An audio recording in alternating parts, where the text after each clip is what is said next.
very excited to have her with us. So Hanna, the floor is yours. Thanks a lot. Thanks a lot for the nice introduction. So here I decided to talk about the research in my lab about extracting knowledge from unstructured scientific text. Okay, just a few slides on the background. We have enormous amount of data in many different formats, like across different resources, but all of them are textual knowledge. Like, for example, we have all this kind of information overload around us, all textual information. These can be paragraphs in simple text, or a group of news articles, or newswire type text. They can be really well formed and semi-structured, like Wikipedia articles, structured data, something like Wikidata or scientific knowledge bases, even some combination with visual data, like the information that we might have in textual diagrams, and finally things like scientific articles and financial documents. But how can we tame this information overload and make sense of this information? The problem of textual comprehension and reasoning has received a lot of attention since early days of NLP, and it's basically a fundamental problem in NLP. People have tried to break it down into three main kind of sub-problems. One is retrieval, which is finding relevant pieces of information in a really large collection of textual data. And then comprehending kind of a smaller scale textual data by understanding what has been written in the text.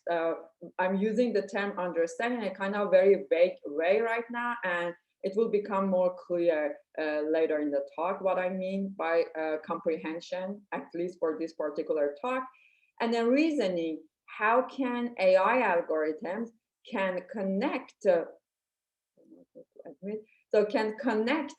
different pieces of information, textual information across these varied forms of data and do reasoning.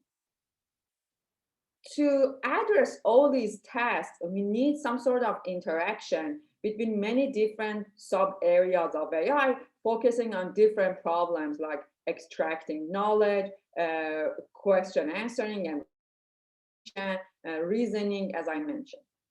And in particular, looking at how to represent knowledge, how to make progress in kind of mainstream NLP and natural language processing, or how to make progress in aspects of the data. And underlying thing in all of these are kind of how to build machine learning algorithms to learn from the data and propose data-driven approaches. So my lab at University of Washington has been focused on different sub areas in kind of either of these bullet points or like kind of boxes. But I first want to show you like how we actually are able to evaluate the progress in some of these tasks, like in comprehension and reasoning. In particular, let's say we want to design a system that can answer questions like this. What percentage of the Washington state budget has been spent on education over the past 20 years? So if you do Google search, probably you will see a list of relevant articles that are somehow related to different pieces of information relevant to this question. But what we want our system to do is to identify and extract knowledge from many different sources across the web, like some of it from diagrams, some of it from tables, some of it from web pages, and so on and so forth. Understand that the question is asking about forming this equation and kind of computing the final calculation, right? So this is still a big challenge, how we can connect these different pieces of how can we extract all these pieces of information and then connect them to answer a question like this. Or if we like to verify scientific claims such as this, ACE2 receptors are involved in coronavirus infection. We like to find some rationales or some explanations that this scientific claim is correct by finding something like this. Patients treated with this particular drug experienced a reduction in symptoms, right? And again, this is feasible by looking at scientific background knowledge or knowledge bases, looking at a large collection of scientific articles, like a big research corpus of articles relevant to COVID-19 and things like that. Again, connect all these different pieces of information and verify if these claims are correct or not. What is the common practice in AI, especially in natural language processing these days? Basically, the idea is you would look at the context that can be a paragraph, that can be a group of articles in Wikipedia, can be a knowledge base, web pages, and so on. And then we pass this context as an input to one of the pre-trained language models, like the common names from Elmo and BERT families. And then we add task-specific layers to our deep learning or kind of neural model, like, for example, train our system for extracting phrases or for extracting entities or relationships between different entities. Building that, and then finally fine-tune or kind of train a bit more these algorithms on a group of annotated data, and then finally do the final task. And this is feasible because of the larger scale task-specific data sets that researchers have created for these tasks, and also advanced deep learning and machine learning algorithms. But I want to get to introduce a big challenge here, which kind of is a big theme in this workshop, that how about scientific papers or kind of financial documents? We know countless papers and these type of articles are being published over the years, and they are also part of the information overload. We like to understand them. We like to make sense of the knowledge inside them, help public to understand them, or help scientists to search them more easily.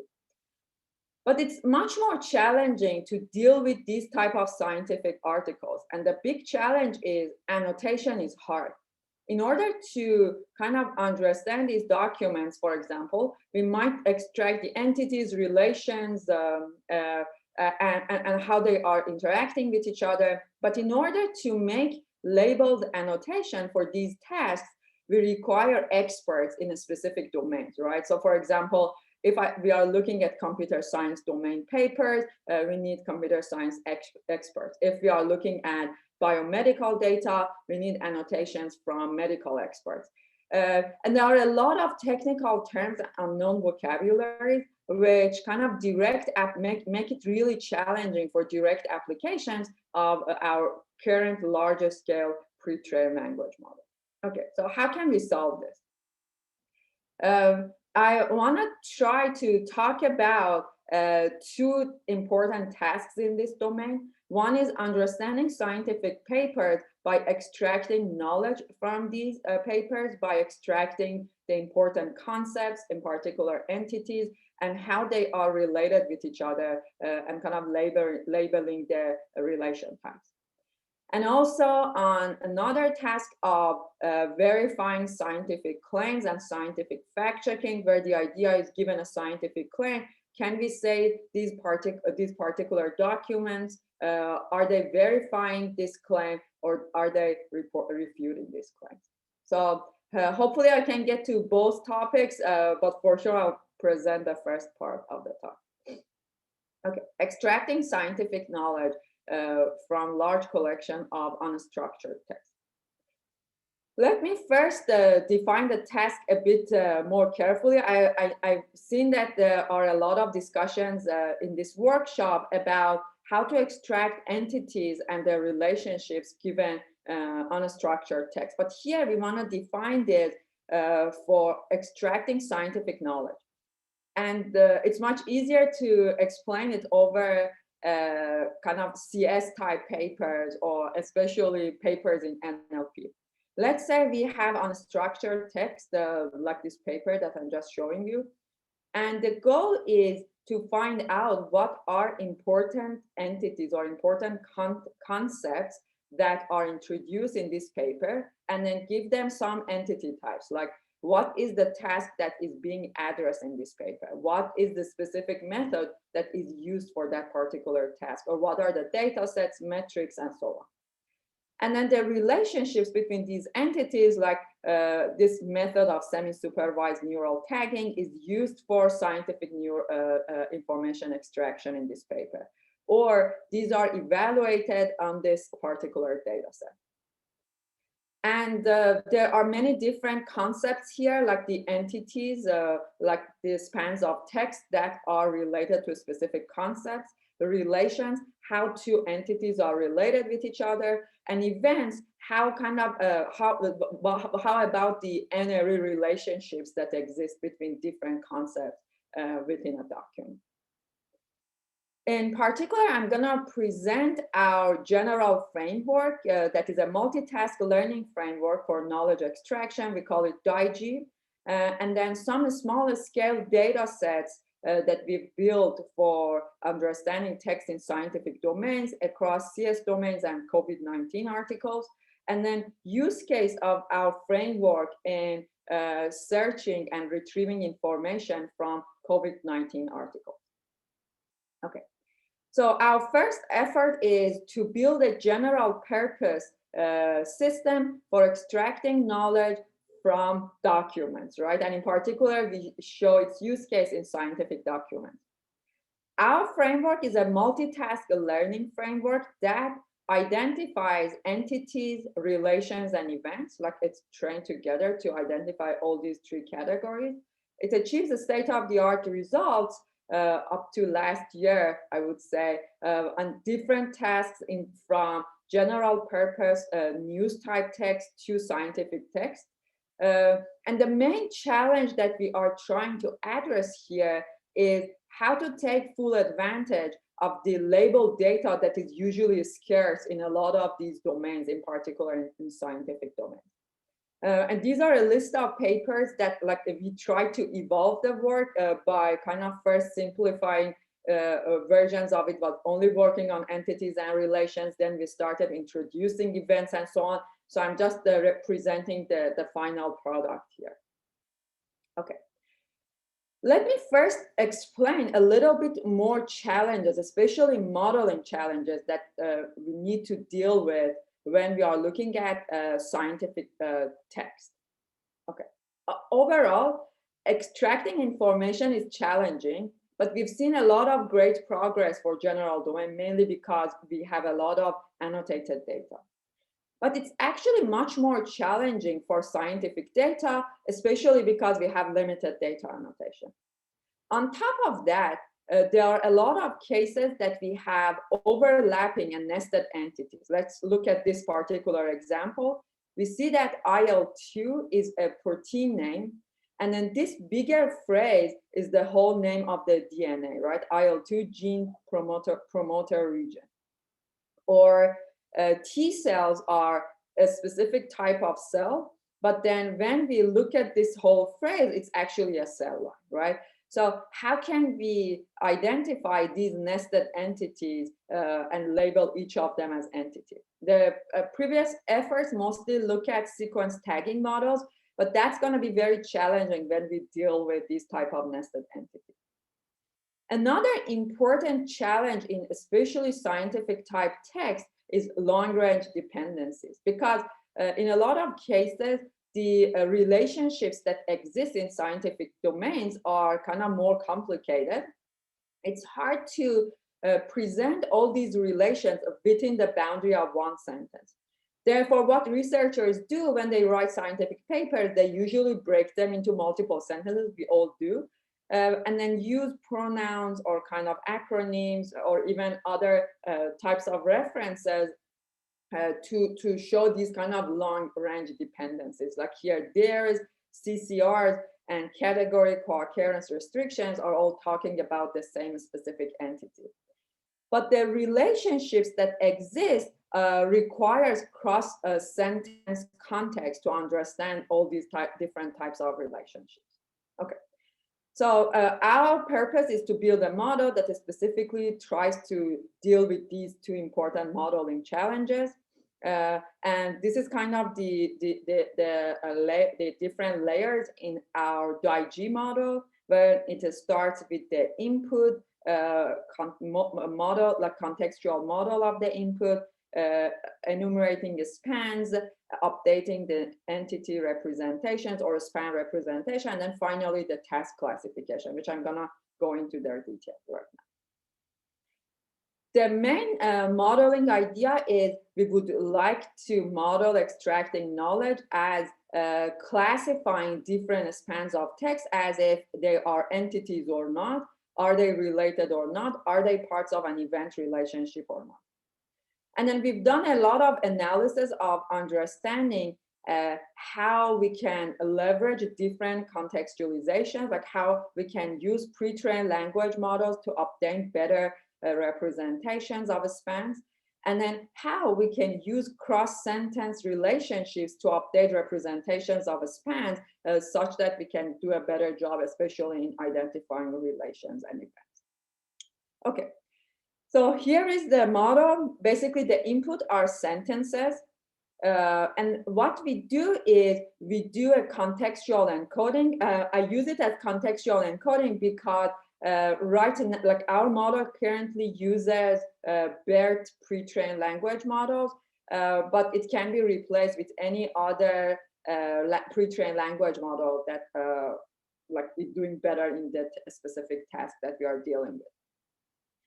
Then given that, we obtain some encoding of all different spans that exist within the boundary of a sentence, right? Basically, we enumerate or kind of look at all possible phrases that exist in one particular sentence. Like we have phrases like this paper summarizes a category co-occurrence relationships, blah, blah, blah, right? And given those encodings that we obtain from pre-trained language models, we start with having some kind of dense vector representations with these spans. But then we would like to use the encoding of the spans that are somehow related with the spans that we are studying right now. Like, for example, we would like to understand what is the best representation for this particular dark blue span there. We know it's been connected to some other phrases in the context, like, for example, CCRs and category co-occurrence restrictions that have some kind of more informed encoding in the previous sentences, right? Then the way that we update the representation of there is to look at all the antecedents. We run co-reference resolution, and we look at all the antecedents of this particular phrase, and then compute the weighted average of the representations that exist for the previous phrases and update the representation of their this way. So basically, it's very similar to consider this whole thing as a graph representation, and then we do message passing from the neighboring nodes to update the representation of this dark blue node. And now we have an updated representation for this phrase, which is aware of its antecedents in the previous sentences. And we repeat this n times. Basically, we want to kind of propagate these messages up to n connections within our graph, or within our co-reference graph.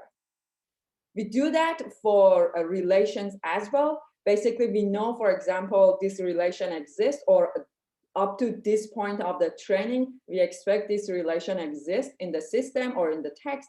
This algorithm is used for syntactic description, and we would like to update encodings of each of these nodes when they are aware of their neighbors.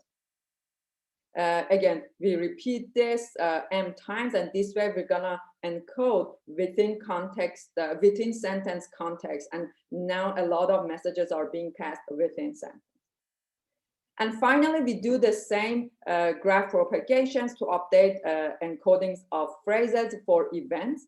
For example, events in particular, they include n-ary relationships. So each of these phrases now is getting messages from its neighbors within an event relationship. Okay. So given all these message propagations, now we have updated the span representations. And then from that point on, we call 3 tasks that are to identify entities as a span classification. Basically, it's a simple feed-forward neural network that takes a span representation and identifies the type of the entity. Like basically, it classifies if this is an entity or not, and if this is an entity, what type of entity it is. For example, it might be a task, it might be a method, and so on. And then we identify relationships between entities, like we train different feed-forward neural networks again, that the arguments or the input to these feed-forward networks are 2 phrases, and we categorize if these 2 are related to each other or not, and if they are, what is their relation type. And exactly same thing for events and co-reference resolution. So this whole system is being trained end-to-end. And since we have a multitask learning setup, the underlying span representations for all of these tasks are kind of shared between all these 3 tasks.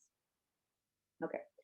So as I mentioned earlier, our current DIG framework uses BERT encodings, and in particular, it uses some of the science-specific BERT adjustments, like SciBERT, when we are dealing with scientific domains. So you can easily replace BERT with your favorite Elmo family pre-trained model. And earlier versions that we had basically was using LSTMs and Elmo, and then we updated it with the kind of more advanced transformer style pre-trained models. The important thing is that our framework is quite general, and it can be applied in different domains when entity relations and or events annotation are available. And we have implementations available in both PyTorch and TensorFlow. So you are welcome to use it for your domain of interest. Okay. So the main purpose of building this general framework was to show that it's very helpful in extracting information from scientific domain. But to showcase our effort, we annotated small scale data in the 2 domains of computer science articles. In particular, we call them SciERC and SciRex, with 2 different types of ontologies for representing events. And also we've also annotated a small collection of articles related to COVID-19 domain. In particular, this is how we've annotated, or this is the ontology for our SciERC dataset. For every abstract of the paper, in particular, we've looked at papers in AI conferences. We extract important concepts like tasks, methods, like we have 6 different types of entities, and different relationships like used for, hyponym of, or part of this type of relations, and also their co-reference relationships. So for every abstract, we have the corresponding graph annotation for about 500 abstracts. And we did the same thing for the COVID-19 domain that I'm gonna explain it a little bit when I talk about the use case. Okay, so first, before going to our COVID-19 use case, let me first show some of the results in the available data sets, in particular on our SciERC, the GENIA, which existed before. It's a molecular biology abstract data set that includes different types of entities and relationships, wet lab protocol corpus that includes reports from wet labs, and also ACE 2005, which is newswire text and online forum. This is kind of the go-to data set for evaluating information extraction approaches. And we are very pleased that our approach, the dark blue results, show our results on all of these data sets.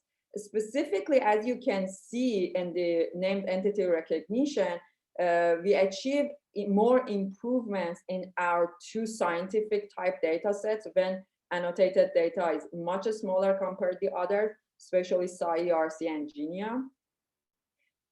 Similar observations for the relation extraction, again, across wet lab protocols and SciERC, we see big gains. We haven't included GENIA because it didn't have relation extractions.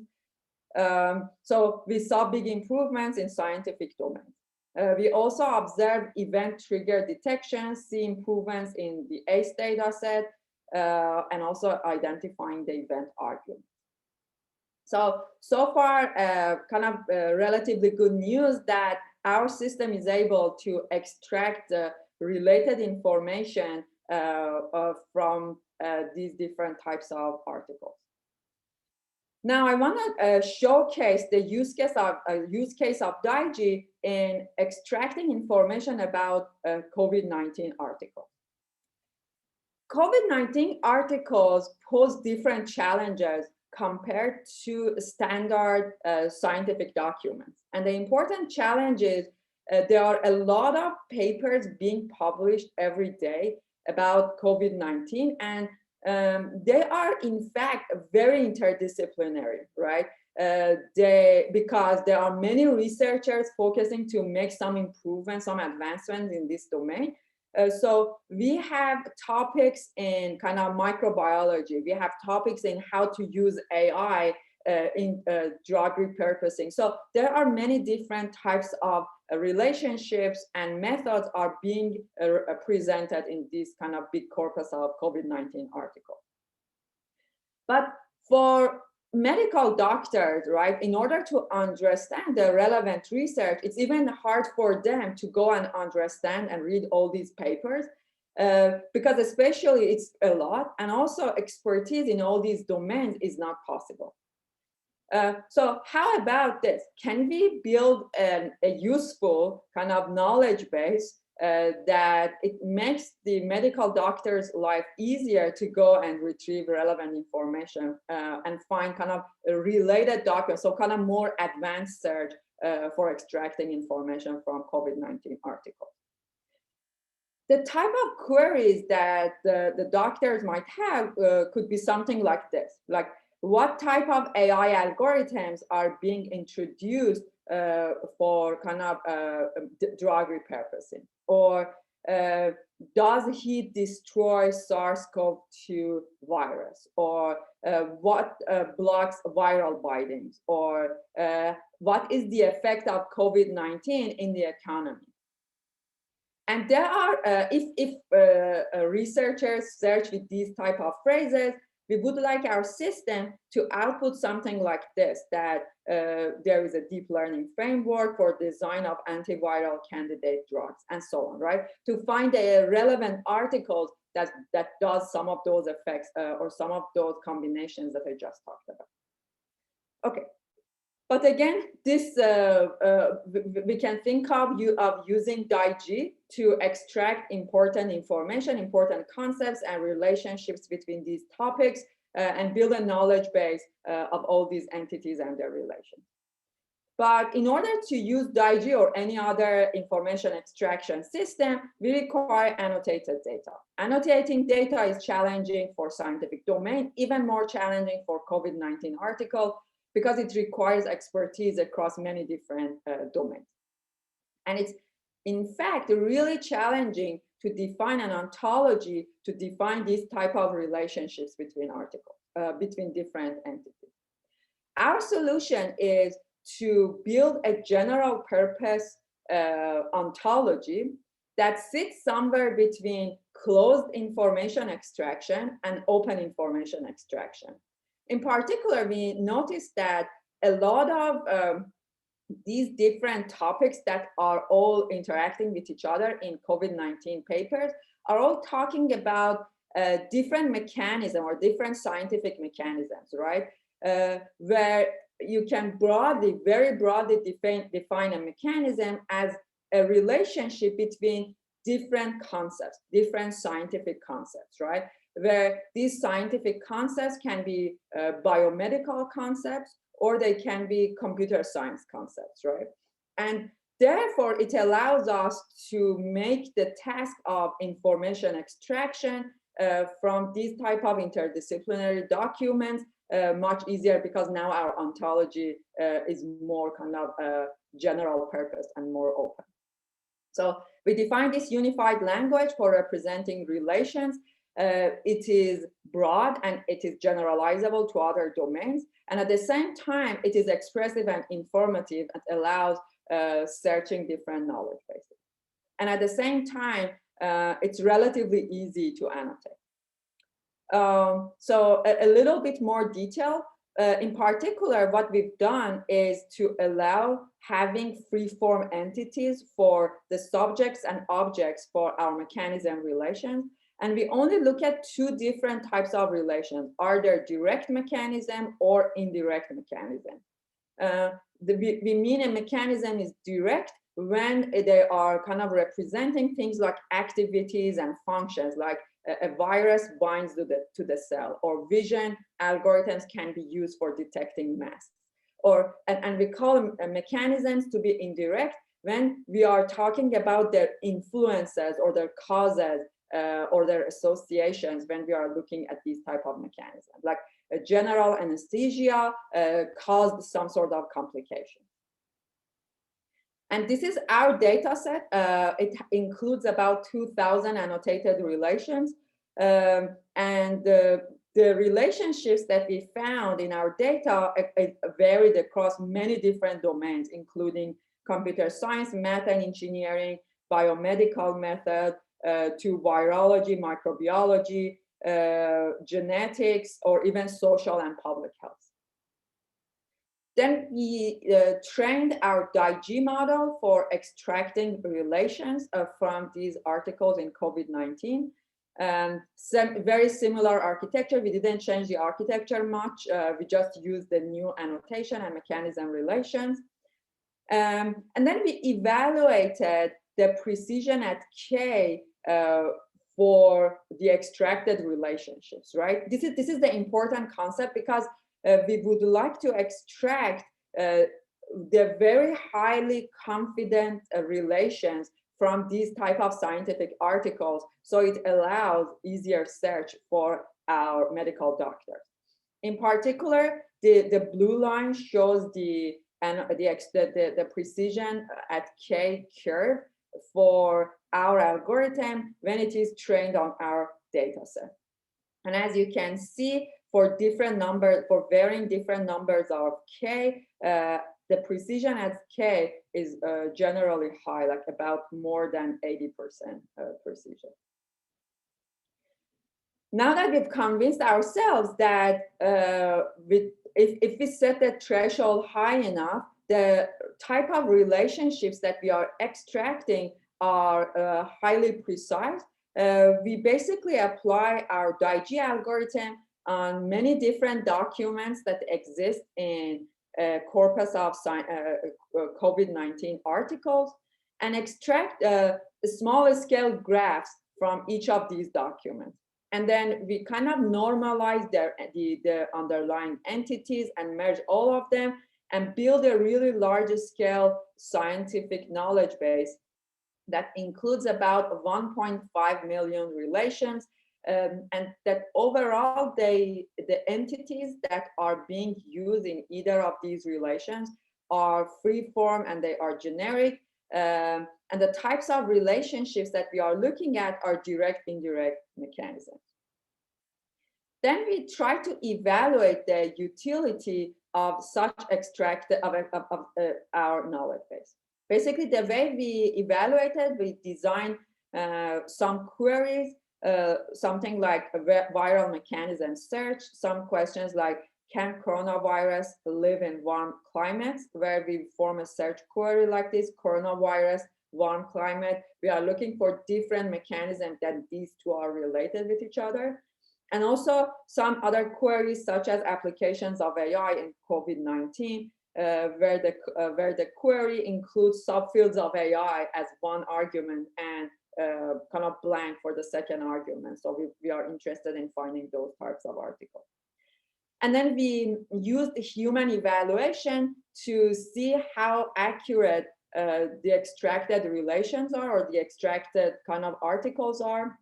Here we show the precision versus recall curve, where the blue is the viral type mechanism search, and the red, it shows the AI type mechanism search. And again, as you can see, the precision recall curves show really high accuracy for our test. These are some examples, qualitative examples of our search.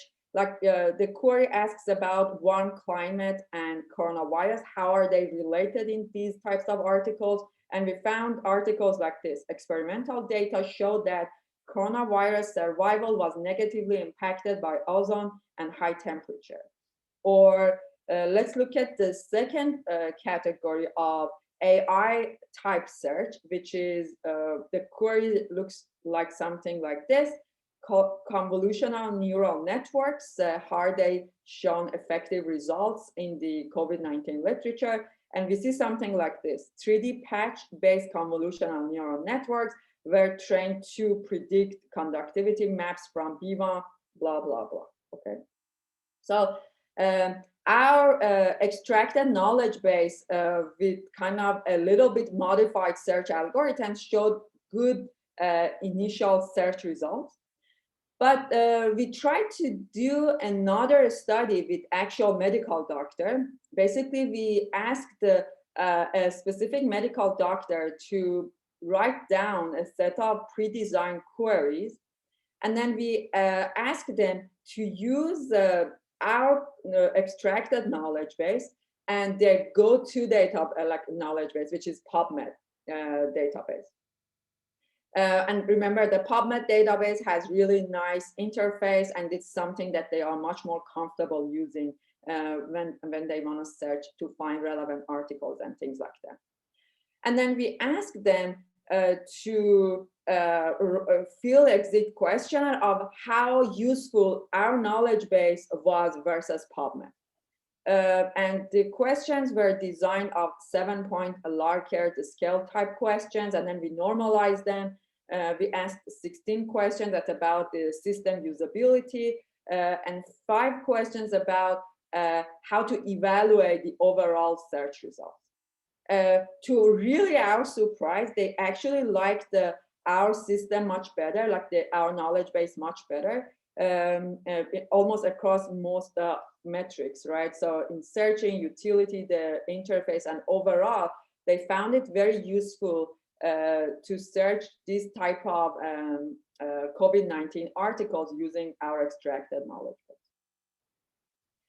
Okay, so I think I have a few minutes, and I would like to continue talking about how we can use and focus on applications in scientific fact-checking. This is also an ongoing effort in my lab and also in collaboration with Semantic Scholar team at Allen Institute of AI, where our goal is to verify scientific claims like this. The example that I showed you at the beginning. ACE2 receptors are involved in coronavirus infection. We would like to find out what are the rationales that support or refute this claim. We found this rationale, like patients treated with this drug experience a reduction in symptoms, okay? And we would say this supports the specific claim. But on looking at this rationale, it is not clear that this scientific claim is actually supported. We really need to connect and use scientific background knowledge to know that this particular drug disrupts ACE2 function. At the same time, the system needs to have some statistical numerical understanding. Like when we say P is smaller than 0.01, it means that it is statistically significant. Also, we need to look at long-range context when we look at the documents. Like this particular rationale says patients treated with this drug have reduction in symptoms, right? But what type of patients? If we look at earlier sentences in the document, we would find out that these patients had COVID-19 symptoms.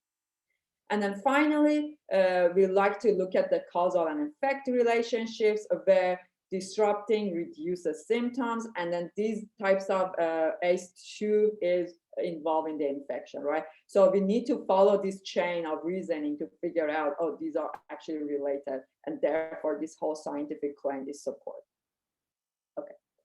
So how do we tackle this scientific fact-checking challenge? We basically made a small scale scientific fact-checking data set. We define the task, and then we verify the developed system in real world claim.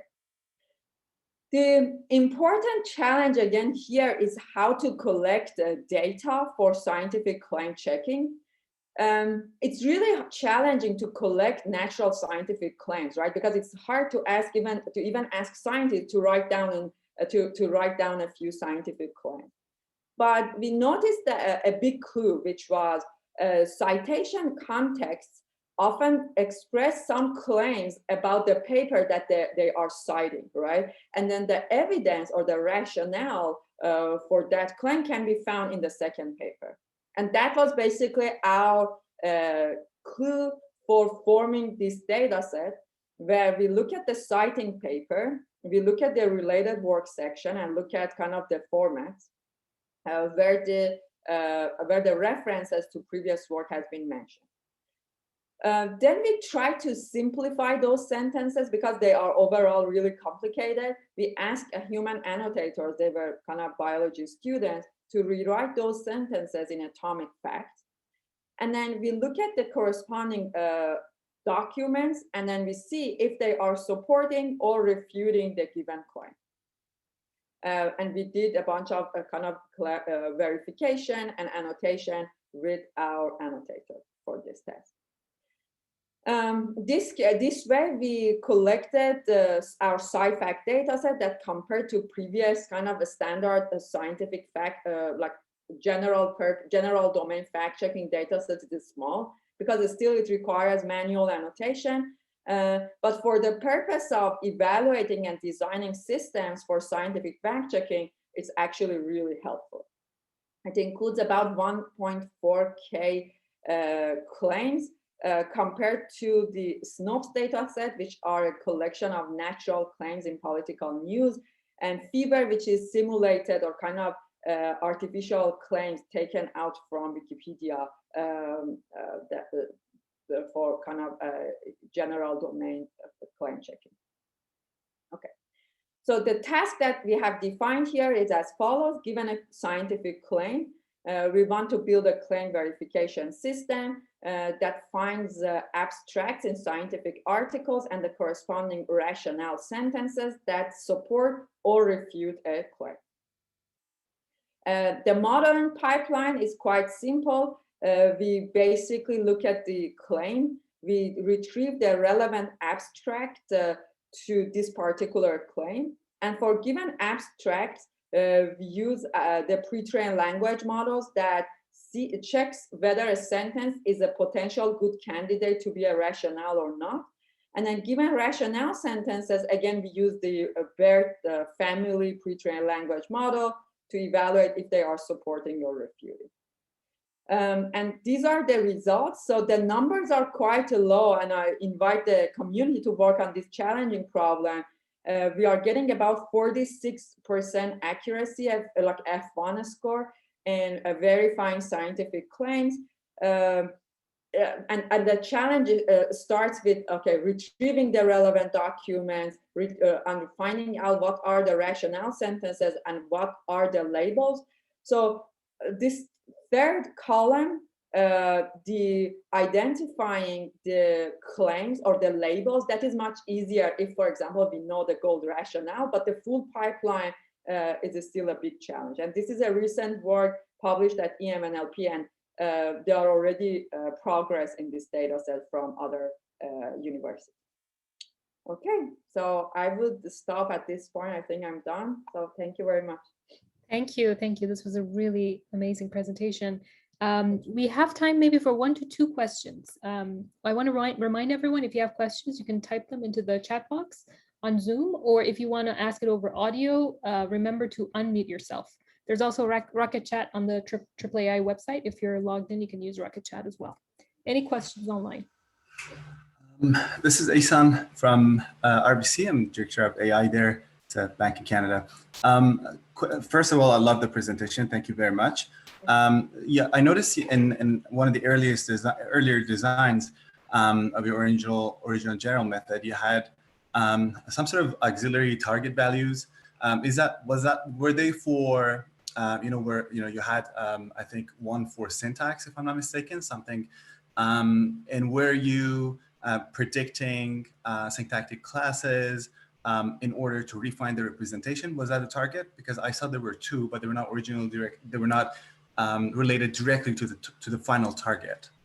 Yeah, actually, very good point. Yes. So we started this work of building this general purpose information extraction system, I think, since 2018. And there was like Elmo was just introduced, but it was building on top of LSTMs and other models. And exactly, we were using these auxiliary tasks to show better improvement, because again, we don't have that much annotated data, right? So we were using these auxiliary tasks to improve the representations that we have for these spans. But with the appearance of models like BERT that are pre-trained on much larger scale data, basically those auxiliary tasks didn't show to be that useful. So we tried to simplify the model as much as possible. And now, like like basically, it's kind of very similar to other NLP pipelines, but with introducing auxiliary tasks like co-reference resolution and things, kind of more cross-sentence tasks rather than syntactically driven tasks. Yeah, very good question. I see. Thank you. Thank you. We'll have time for one more question.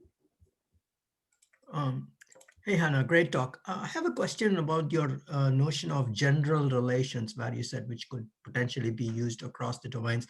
I'm just wondering whether relations beyond classic binary relations and one action is something you've looked upon, especially around the context of what they now call as hyperrelations, where if you want to model multiple relations together, then is your opinion that that should be completely outside the initial task, where you find primitive relations and then you merge them, or you reckon that they should all be taken together in a holistic manner?